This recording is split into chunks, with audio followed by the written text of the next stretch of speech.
Hi, I'm Don Rose, one of the car specialists at RM Auctions. I'm here with this 1963 Maserati 5000 with coachwork by Frua.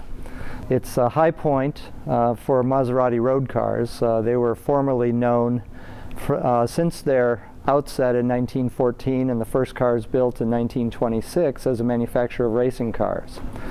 And it's hard to make a living making racing cars, and they began converting that technology that they developed on the track into some of the world's most glamorous and highly refined road cars, most exotic, and some of which have become the rarest of the rare, including this 5000.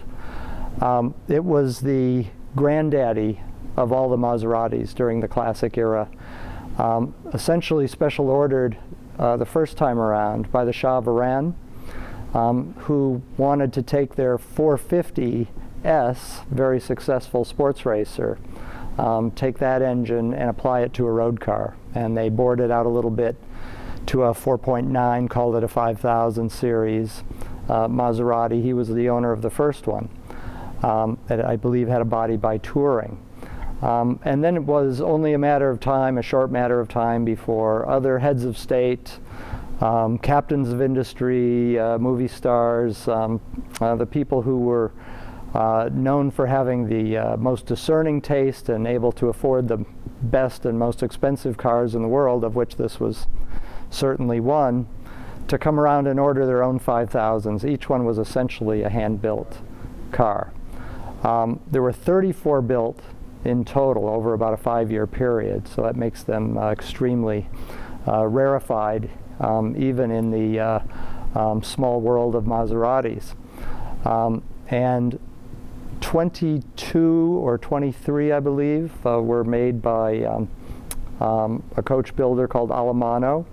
The Alemanno cars are more prevalent and most readily identified as 5000s because they made approximately 22 of the 5000s with Alemanno bodies. However, 6 or 7 other coach builders, including Frua, of which this example is one of 2, had special bodies made by their owners via special order. This is the second of the 2 that were built. It was on the stand at Geneva Salon, the Paris show, quite stunning in its day.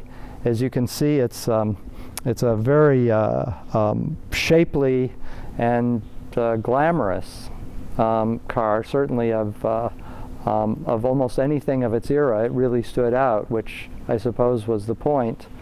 And this was considered the best and most exotic and probably the most expensive car that Maserati had ever built in that era.